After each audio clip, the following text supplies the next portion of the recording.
Hello నమస్తే, నేను journalist Srinivas. ఈరోజు న్యూస్ అనాలిసిస్లో ముందుగా ఆంధ్రప్రభ పేపర్ చూద్దాం. అమరావతిని కలిసి నిర్మిద్దాం రండి అని చెప్పి సింగపూర్ పోయి సింగపూర్లో ఉన్న పెట్టుబడిదారులని, సింగపూర్ ప్రభుత్వాన్ని చంద్రబాబు నాయుడు గారు అప్పీల్ చేస్తున్నారు. రండి రండి అంటున్నారు 2 రోజుల నుంచి, కానీ ఒక్కళ్ళు కూడా వస్తానన్నట్టు అనిపించలే.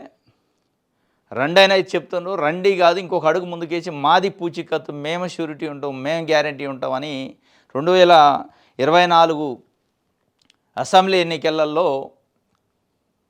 చంద్రబాబు నాయుడు గారు బాబు షూరిటీ భవిష్యత్తుకి గ్యారంటీ అని ప్రజలకు ఇచ్చిండు. షూరిటీ భవిష్యత్తుకి, ఆ షూరిటీ వల్ల భవిష్యత్తుకి ఎంత గ్యారంటీ వచ్చిందనేది ప్రజలు ప్రత్యక్షంగా ఇప్పుడు చూస్తున్నారు. దానిపైనే వైఎస్ఆర్సీపీ ఒక కార్యక్రమాన్ని తీసుకుంది, బాబు షూరిటీ భవిష్యత్తుకి మోసము అని చెప్పి. ఎట్ ద సేమ్ టైం సుపరిపాలనలో ఒక అడుగు ముందడుగు అని చెప్పి, తొలి అడుగు అని చెప్పి తెలుగుదేశం పార్టీ తీసుకుంది. ఇవన్నీ ఇక్కడ రాజకీయ నడుతున్న అడిగిపోయి సింగపూర్ పోయారు చంద్రబాబు నాయుడు గారు, లోకేష్ గారు. ఒకళ్ళకి మించి ఒకళ్ళు రండి, నేనున్నా, నాది హామీ, నాది పూచికత్తు, నాది షూరిటీ అని చెప్పే ప్రయత్నం చేస్తాను. అంటే అంతగానం ప్రాధేయపడే అవసరం, అంతగానం ప్రాధేయపడితే కానీ రాని పరిస్థితి ఎందుకు వచ్చింది?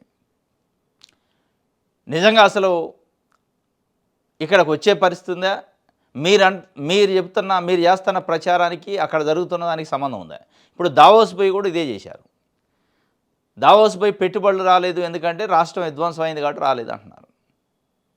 ఇప్పుడు సింగపూర్ పోయి కూడా ఇదే చెప్తారు. రేపు ఈ 4 ఇయర్స్ ఇదే గడిపి ప్రజల్లో ఒక అనుమానం ఏముందంటే, ఈ 4 ఇయర్స్ కూడా ఇట్లా రండి రండి అనుకుంటా చివరికి ఎవరు రాలేదు. ఎందుకు రాలేదంటే జగన్మోహన్ రెడ్డిని చూసి రాలేదు, జగన్మోహన్ రెడ్డి మళ్ళీ అధికారంలోకి వస్తే ఎట్లా అని రాలేదు, లేదా జగన్మోహన్ రెడ్డి విధ్వంసం చేసిన కాబట్టి వాళ్ళు ఎవరు రాలేదు అని చెప్పే అవకాశాలు కూడా ఉన్నాయి.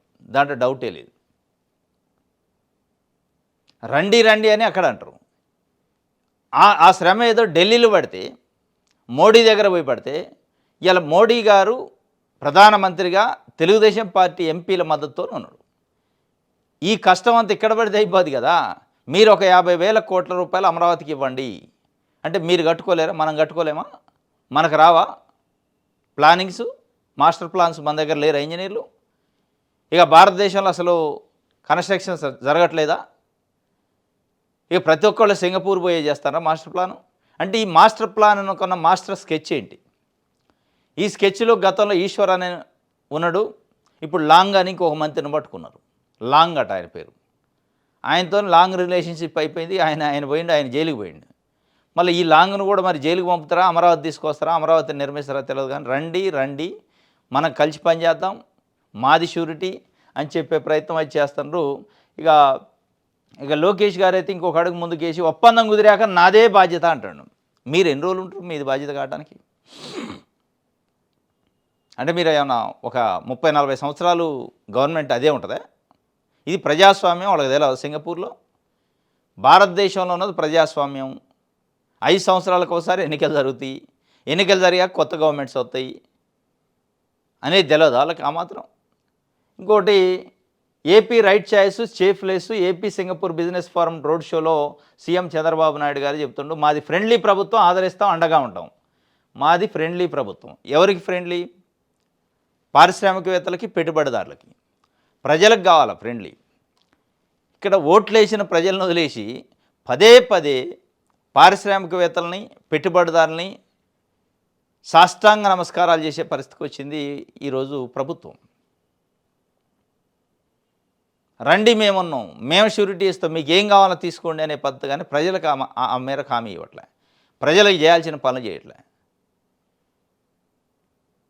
అంటే ఏ మేరకు చంద్రబాబు నాయుడు గారి పైన, చంద్రబాబు నాయుడు గారి బ్రాండ్ పైన, సిబిఎన్ బ్రాండ్ అంటున్నారుగా, బ్రాండ్ పైన, ఆయన విశ్వసనీయత పైన ఇటు ప్రజల్లో కానీ అటు మీరు పిలుస్తున్న పారిశ్రామికవేత్తల్లో, ఇండస్ట్రియలిస్టులలో, పెట్టుబడిదారుల్లో ఏ మేరకు ఉంది, ఎంత స్పందన వస్తుంది, పదే పదే రండి రండి అని పిలవాల్సిన పరిస్థితి ఎందుకు ఏర్పడదు అనేది ఇలా ప్రశ్న.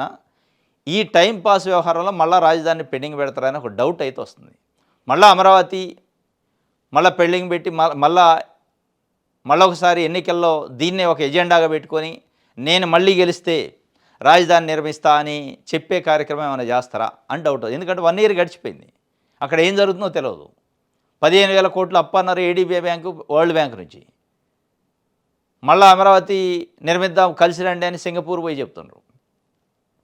ఇది మొత్తానికి ఒక త్రిశంక స్వర్గంలో పెడతారా అమరావతిని? నిజంగానే ఈ రండి రండి రండి అని 4 ఏళ్ళు గడిపి మళ్ళీ 5వ సంవత్సరంలో ఎన్నికలకి వెళ్ళి మళ్ళా ప్రతిపక్ష పార్టీయో లేదా జగన్మోహన్ రెడ్డినో దాంట్లో ఒక దోషిగా చూపించే ప్రయత్నం చేస్తారని ఒక అనుమానం అయితే వస్తుంది.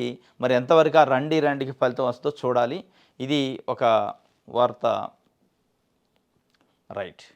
ముందుకెలా 2 సీట్లు 2 ఛార్జ్ షీట్లు 33 మంది వైసీపీ ముఖ్యులతో నేడు రాజకీయ వ్యవహారాల కమిటీ సమావేశం. లిక్కరు, లడ్డూ కల్తీ వ్యవహారం కేసులపై న్యాయ నిపుణులతో మంతనాలు.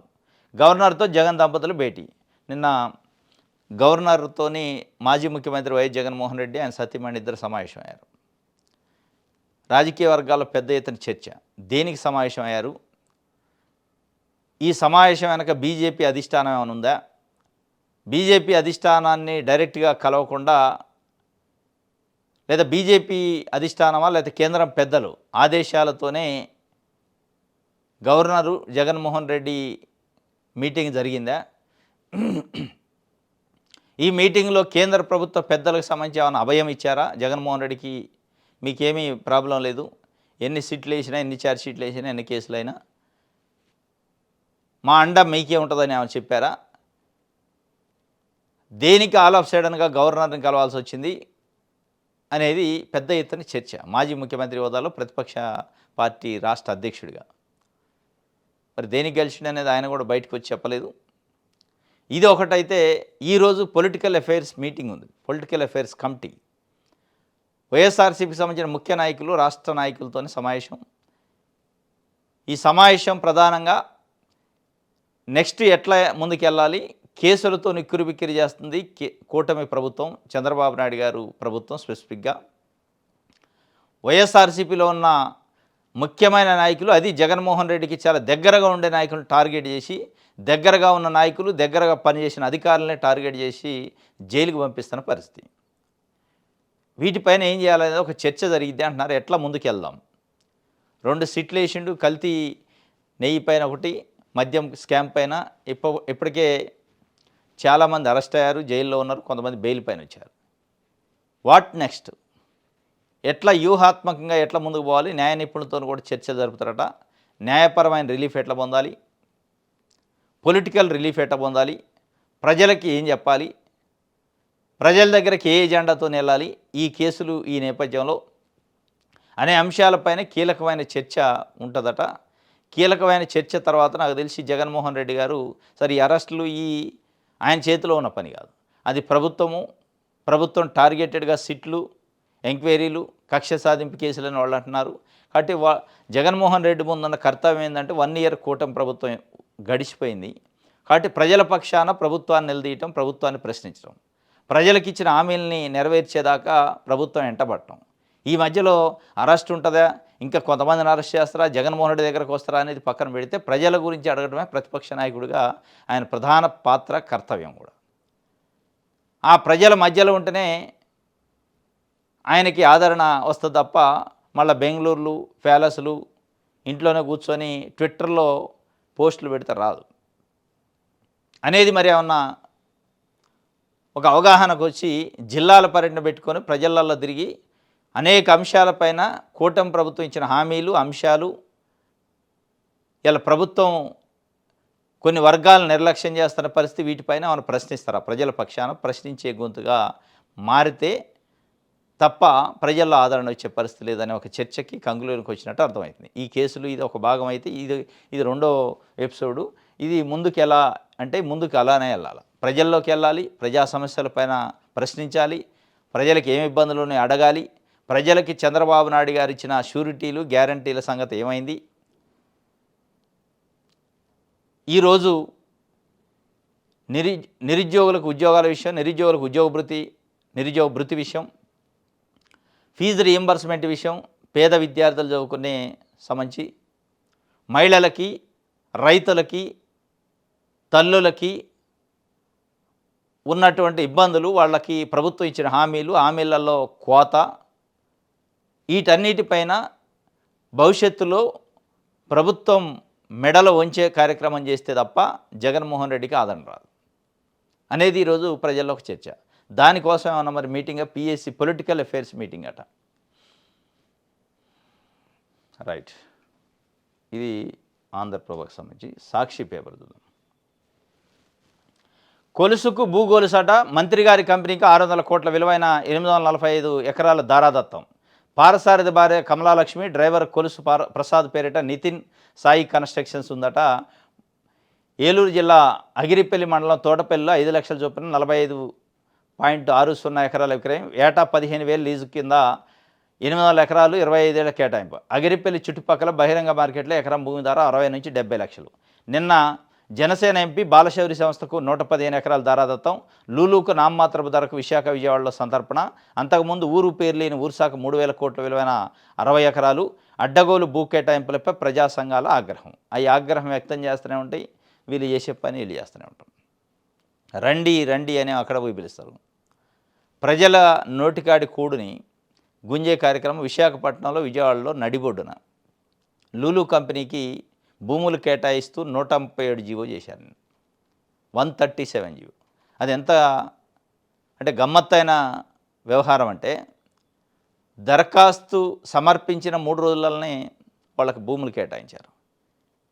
రెక్కాడితే డొక్కాడిన పేదోళ్ళు, కనీసం ఉండటానికి గూడు లేని పేదోళ్ళు ఒక 100 గజాలు మాకు ఒక జాగా ఏమైనా కేటాయించండి, గవర్నమెంట్దైనా పర్లేదు అని అడిగితే కాళ్ళ చెప్పులు అరిగేదాకా తిరగాలి. అది నెలల సంవత్సరాల తెలియదు, ఎవరిని అడగాలో తెలియదు.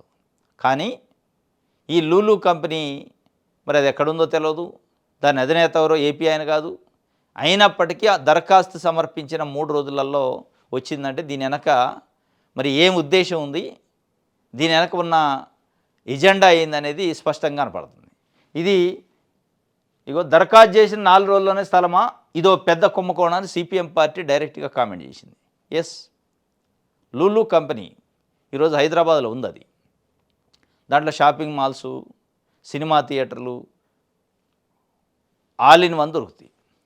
ఈ లూలు మాల్తోని ఏమవుతుందంటే, విజయవాడ నడిబొడ్లో లూలు మాల్ అట, వైజాగ్లో లూలు మాల్ కోసం ప్రభుత్వానికి ఆర్టీసీ సంబంధించిన స్థలాన్ని వాళ్ళకి నామినల్ లీజుకి ఇచ్చారు.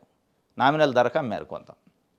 దీనివల్ల ఏమవుతుంది అంటే 1,500 మందికి ఉద్యోగాలు వస్తాయని చెప్తుండే చంద్రబాబు నాయుడు గారు. ఈ 1,500 మందికి ఉద్యోగాలు రావటం ఒక ఎత్తు అయితే, వస్తాయో రావో దేవుడేరు, కానీ ఇప్పుడు ఒక 4,000 మంది ఉద్యోగాలు ఉపాధి పోతుంది. చిన్న చిన్న దుకాణాలు నడుపుకునే, చిన్న చిన్న షాపులు నడుపుకునే వాళ్ళు మొత్తం ఉపాధిని వాళ్ళ గొంతు కోసి లూలు కంపెనీ కడుపు నింపుతుండు.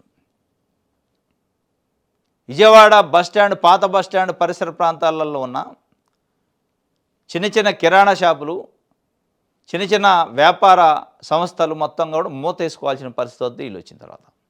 మరి దీనివల్ల ఎక్కడ ఉపాధి వస్తుంది, ఎక్కడ ఉద్యోగాలు వస్తాయి? మరి ప్రజలకు ఏమైనా మేలు అంటే దాంట్లో హైయెస్ట్ కాస్ట్ ఉంటాయి.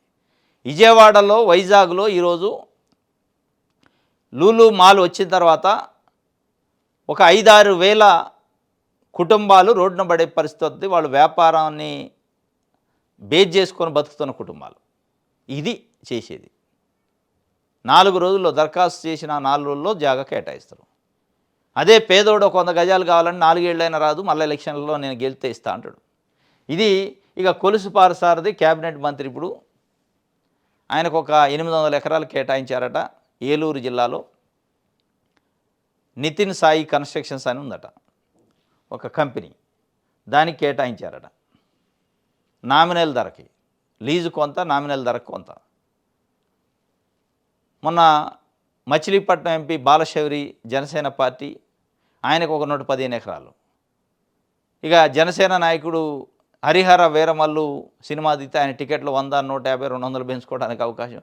అంటే మీరు క్యాబినెట్ ఏర్పడ్డది, మీరు గెలిచింది మీ సొంత పనులు, మీ వ్యాపారాలు చక్కబెట్టుకోవడానికే, నిజంగానే ప్రజల కోసం, ప్రజలకు ఇచ్చిన హామీలు నెరవేర్చేదానికి అనేది డౌట్ అవుతుంది. మొత్తం ఈ దారాదత్తాలు, దరఖాస్తు చేసిన 4 రోజుల స్థలం, భూ కేటాయింపుల వెనక భారీ అవినీతి ఉంది. మాజీ మంత్రి వడ్డే శోభనాథేశ్వరరావు అన్నాడు.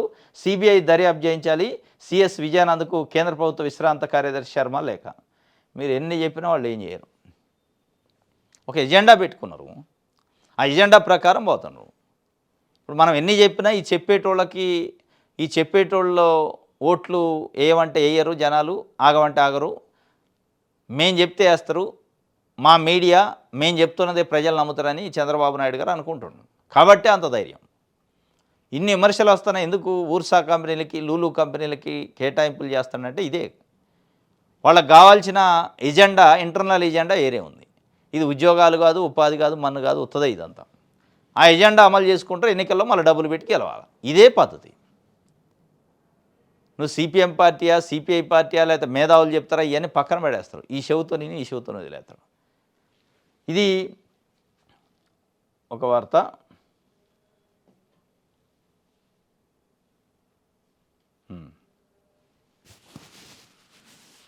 లూలుతో బాబు లాలూచి ఏంటో మాజీ మంత్రి సిదిరి అప్పలరాజు ఫైర్ అయిండు. లూలుతో బాబు లాలూచి ఏంటో అని చెప్పి సిపిఎం పార్టీ పెద్ద కుంభకోణం ఉందంటుంది.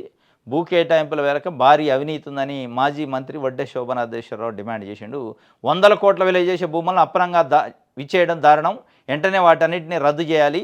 రైతులపై లేని ప్రేమ ప్రైవేటు సంస్థలపై ఎందుకు, ప్రభుత్వ భూముల్లో ప్రజలందరికీ చెందుతాయని ముఖ్యమంత్రి వాటికి ధర్మకర్తగా ఉండాలి తప్ప కావాల్సిన వారికి అడ్డగోలుగా భూములు ఇవ్వడం దారుణమని వడ్డే శోభనాథేశ్వరరావు మండిపడ్డారు. చంద్రబాబు తీరు అత్త సొమ్ము అల్లుడు దానం చేసినట్లుగా ఉందంటూ ఎద్దేవా చేశారు. గతంలో అధికారంలో ఉన్నప్పుడు కూడా చంద్రబాబు విజయవాడ స్వరాజ్య మైదానాన్ని ప్రైవేటుగా అప్పగించేందుకు ప్రయత్నించారని, దీంతో తాను హైకోర్టులో పిల్లి వేసినని గుర్తు చేశారు.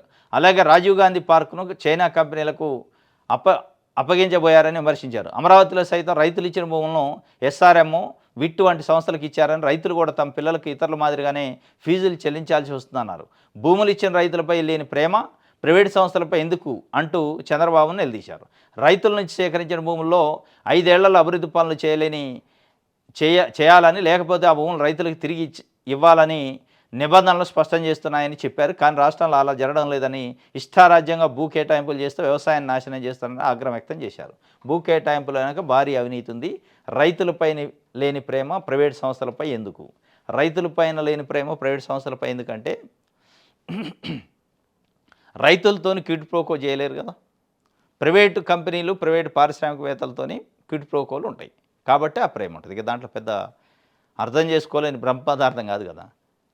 అందుకే కదా సూటు బూటు వేసుకున్న వాళ్ళని ఇటు కొంతమందిని కూర్చోబెట్టుకొని చంద్రబాబు నాయుడు గారు మాట్లాడుతూ ఉంటారు డిస్కషన్లు. రండి రండి రండి, నేను చూసుకుంటా, మీకు అభయం ఇస్తా అని వాళ్ళకి గ్యారంటీలు, షూరిటీలు ఇస్తారు. అదే రైతుల పైన ఉండదు. రైతులతోని మాట్లాడలేడు కదా. ఈ క్విడ్ ప్రోకోలు నీకింత నాకింత అనే కార్యక్రమం రైతులతో చేస్తే బాగోదు. ఇండస్ట్రియలిస్టులు, పెట్టుబడిదారులు అయితే బయటికి రాదు, మూడో కంటికి తెలియదు. ఇక దీన్నే ఉద్యోగాలు, పెట్టుబడిదారులు అనే పేరు చెప్పొచ్చు. ఇది ఈరోజు జరుగుతుంది.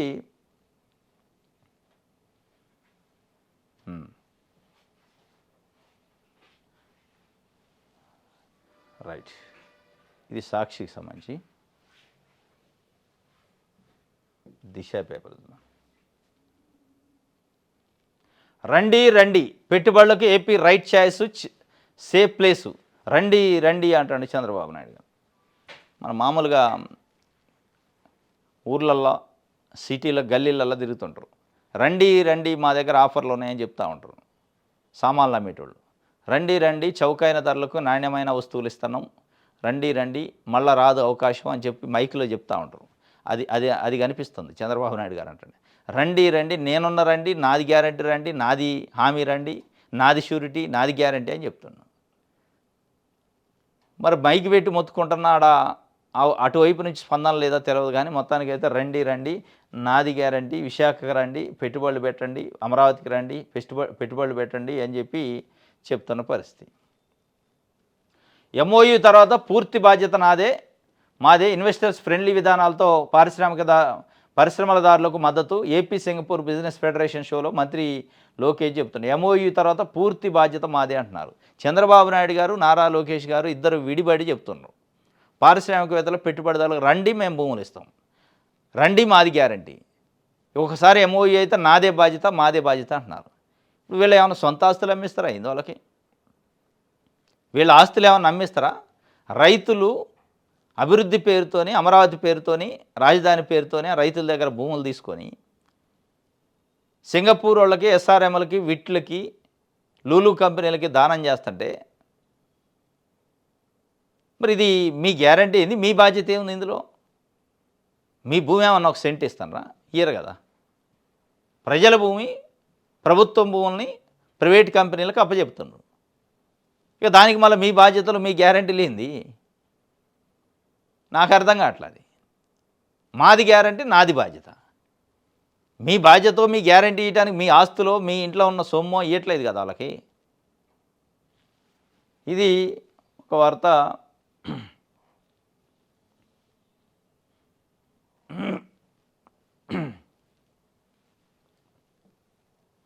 ఆంధ్రజ్యోతి చూద్దాం. మీ పెట్టుబడులకు మాది పూచి, ఆంధ్ర సింగపూర్ బిజినెస్ ఫోరం భేటీలో చంద్రబాబు భరోసా. ఆ తప్పులు పునరావృతం కావు. జగన్ ప్రభుత్వంలో జరిగిన వాటిని సరిదిద్దడానికి సింగపూర్ వచ్చా.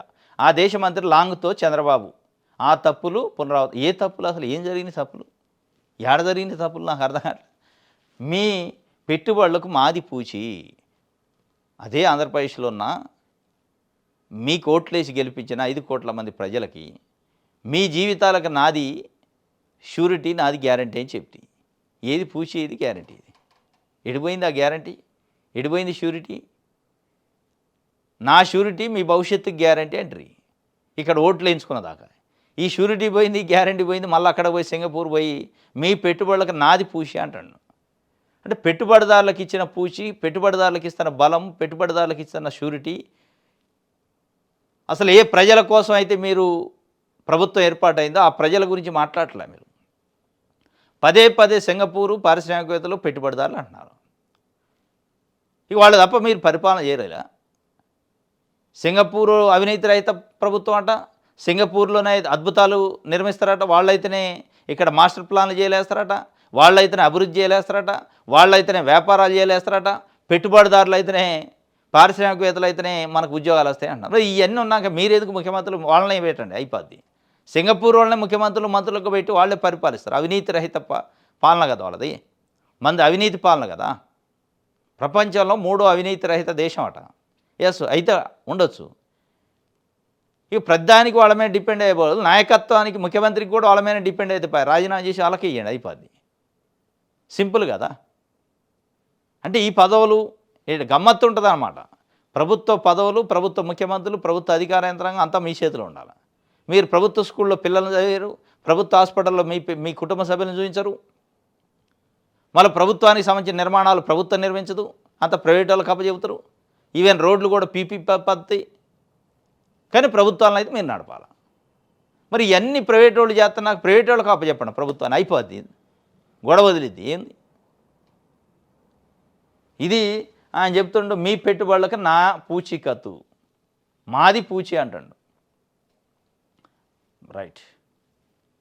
చంద్రబాబు నాయుడు గారు చెప్పిండు, ఎవరు మార్గదర్శులు P4పై కలెక్టర్ల ఆదేశాలతో గజిబిజి, స్వచ్ఛంద కార్యక్రమంపై నిర్బంధ ఉత్తర్వులు. కొన్ని జిల్లాల్లో ఎక్సైజ్ అధికారులకు టార్గెట్లు, లిక్కర్ లైసెన్సులపైన ఒత్తిడి తెచ్చే యత్నం. టీచర్లపై జారీ చేసిన ఉత్తర్వుల రద్దు. ఆంధ్రజ్యోతి వార్తకు స్పందన, నమోదు సాయము స్వచ్ఛందమే అని ప్రభుత్వం చెప్తుంది. ఎవరు మార్గదర్శులు? అసలు ఎక్కడి నుంచి వచ్చినాయి P4లు? ఎవరు మార్గదర్శులు అనేది చంద్రబాబు నాయుడు గారిని అడగాల. ఇప్పుడు ఆంధ్రజ్యోతి ఏం చేస్తున్నారు? P4 పైన కలెక్టర్ల ఆదేశాలతో గజిబిజి అయింది. అసలు స్కీమే గజిబిజి. స్కీమ్ పెట్టిన చంద్రబాబు నాయుడు గారే గజిబిజిలోకి పోయి ఏం చేయాలో తెలియక ప్రభుత్వ అధికారులు టార్గెట్ పెట్టిండు కలెక్టర్లు. కలెక్టర్లు కింద ఉన్న అధికారులు, డిపార్ట్మెంట్ వాళ్ళు, ఎక్సైజ్ శాఖ వాళ్ళట, మద్యం లైసెన్సులు రద్దు చేస్తాం, మీరు వచ్చి మార్గదర్శులుగా కండి అంటున్నారట. మార్గదర్శి అంటూ ఎట్టుండాలి? స్వచ్ఛందంగా మార్గదర్శిగా మారాలా. మీరు బలవంతంగా మారుస్తారంటే మార్గదర్శి అనరు దాన్ని. ఈ స్కీమే ఫెయిల్యూరు. నేను 2029 కల్లా P4తోనది పేదరికాన్ని నిర్మూలిస్తా అని ఒక శపథం చేసిండు చంద్రబాబు నాయుడు. అది ఫెయిల్ అయింది. ఆ ఫెయిల్ అవుతుంది కాబట్టి ఈ గజిబిజి, ఆందోళన, ఆరాటం. అందుకే కలెక్టర్లు మళ్ళీ మందలించాల్సిన పరిస్థితి, అధికారులకు టార్గెట్లు పెట్టడం. విద్యాశాఖ అధికారులు అయితే టీచర్లకు కూడా టార్గెట్ పెట్టారు. ఈ టార్గెట్ ఎందుకు పెడతారు? మాట ఇచ్చిన ఆయన పరువు పోహొనటం కోసం. మాట ఇచ్చిన ఆయన ఓరల్గా ఇన్స్ట్రక్షన్స్, మీరు ఏం చేస్తారో తెలియదు, మార్గదర్శులు నాకు ఇన్ని వేల మంది ఆగస్టు 15 కల్లా కావాలా, లేదంటే మీ మెమోలు ఇస్తాం, మీకు యాక్షన్ ఉంటుందని చెప్పారు. అందుకే లేకపోతే వాళ్ళకి పని లేకనా? వాళ్ళు డ్యూటీ వాళ్ళు చేసుకోరు. మళ్ళీ దీనికి గజిబిజి ఏమీ లేదు ఇందులో. గందరగోళం, గజిబిజి చంద్రబాబు నాయుడు గారి దగ్గర ఉంది. హామీ ఇచ్చిన, ఒక స్కీమ్ అనౌన్స్ చేసిన, చేతులు దులుపుకుందాం అనుకున్నా ఒక్కడు స్పందించట్లా. ఏం చేయాలి? ఫెయిల్ అయితే బాగోదు కాబట్టి టార్గెట్లు పెట్టిండు. గజిబిజి ఏం లేదు ఇందులో. టార్గెట్లు పెట్టింది ఆయన, మళ్ళీ దీన్ని మీరు గజిబిజి చేస్తున్నారు.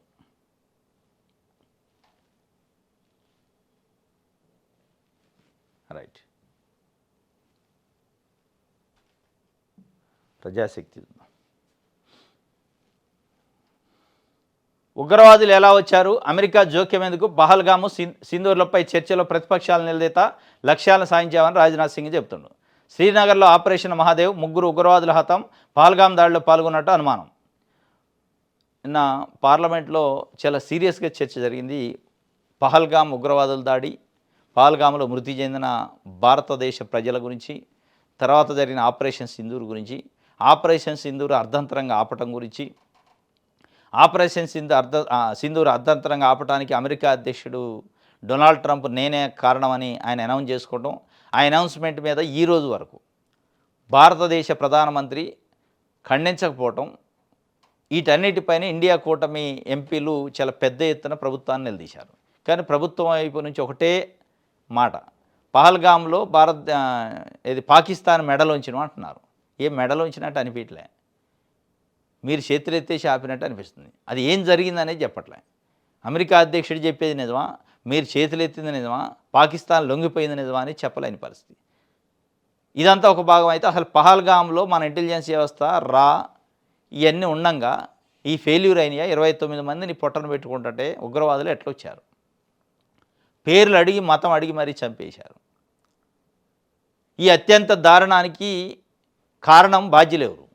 ప్రభుత్వం, కేంద్ర ప్రభుత్వం ఫెయిల్యూర్ కాదా? కేంద్ర హోంమంత్రిత్వ శాఖ ఫెయిల్యూర్ కాదా? హోంమంత్రిత్వ శాఖ పరిధిలో ఉన్న అంతర్గత ఇంటెలిజెన్సీ ఇవన్నీ ఫెయిల్యూర్ అయినట్టు కదా. ఆ ఫెయిల్యూర్ని కప్పుచ్చుకోవడానికి సింధూర్ అని చెప్తున్నారు. Yes, failure. ఇంటెలిజెన్సీ వ్యవస్థ తప్పనిసరిగా ఫెయిల్ అయినట్టే, దాంట్లో డౌటే లేదు. ఒక దాడి జరిగిన తర్వాత దానిపైన ప్రతీకారంగా సింధూర్ చేస్తారా, ఇంకోటి చేస్తారా, అది వేరే విషయం. చేయాల్సిందే, అది మీరున్నా ఇంకోళ్ళున్నా చేస్తారు. చేయకపోతే అనివార్యమే కదా. అసలు దాడికి కారణం, దాడికి బాధ్యత ఎవరిది ఇప్పుడు అనే విషయాలపైన ఇండియా కూటమి నిలదీసింది. కానీ అటువైపు నుంచి ఆశించిన సమాధానం రాలేదు. ఏది ఇంటెలిజెన్సీ ఫెయిల్యూర్ పైన కానీ, సింధూర్ని అర్ధంతరంగా ఆపటంలో కానీ, ఎక్కడా పాకిస్తాన్ మేము లొంగిపోయినామని చెప్పలేదు. చెప్పగలిగి ఆపటం కానీ, అమెరికా అధ్యక్షుడు చెబుతున్న మాటలు కానీ, వీటిపైన క్లారిటీ రాలే. లూలుకు భూములు కట్టబెట్టే జీవో 137 రద్దు చేయాలి, సిపిఎం డిమాండ్ చేసింది. వాళ్ళు రద్దు చేయరు, రద్దు చేయడానికే వాళ్ళు చేసింది. వాళ్ళకి భూములు ఇవ్వడానికి చేస్తే రద్దు చేయమని మీరు చెబుతే వాళ్ళు ఎందుకంటారు?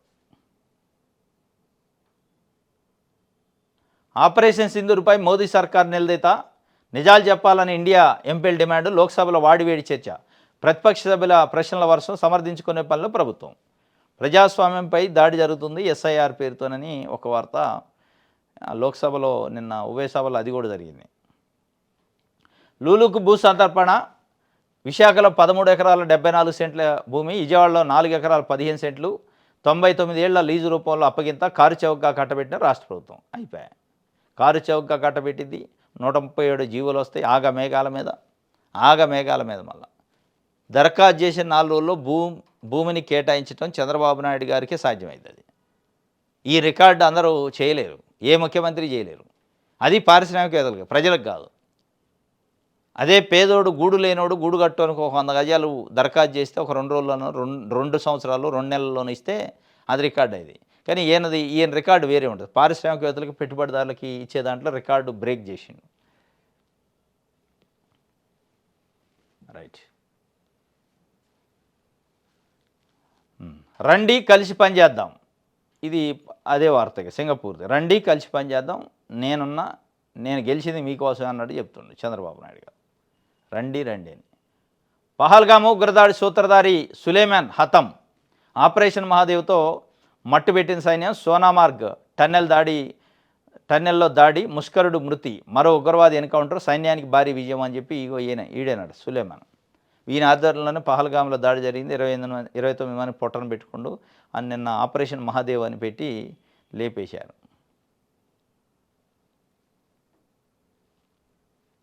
Right. August 2న PM Kisan Annadata Sukhibhava జమ అయిద్దట. 46,64,000 మంది జాబితాని రైతుల అర్హుల జాబితాని నిన్న అనౌన్స్ చేశారు. మరి ఇందులో కౌలు రైతుల పరిస్థితి ఏందనేది పెద్ద సమస్య ఇప్పుడు. ఈ ఆగస్టు 2 రోజు పీఎం కిసాన్ కేంద్ర ప్రభుత్వం ఇస్తుందట. అదే రోజు మన ప్రభుత్వం కూడా ఒక 5,000 వేసి మొత్తం 7,000 రూపాయలు జమ అవుతాయట. ఇక దీంట్లో మళ్ళీ ఉన్నదెవరు లేనిదెవరు చెక్ చేసుకోవాలి. ఆల్రెడీ అనౌన్స్ చేశారు లిస్టు. ఇది ఈనాడుకు సంబంధించి. ఇది ఈరోజు న్యూస్ అనాలిసిస్. రేపు తాజా వార్తలతోని తిరిగి కలుసుకుందాం. Thank you.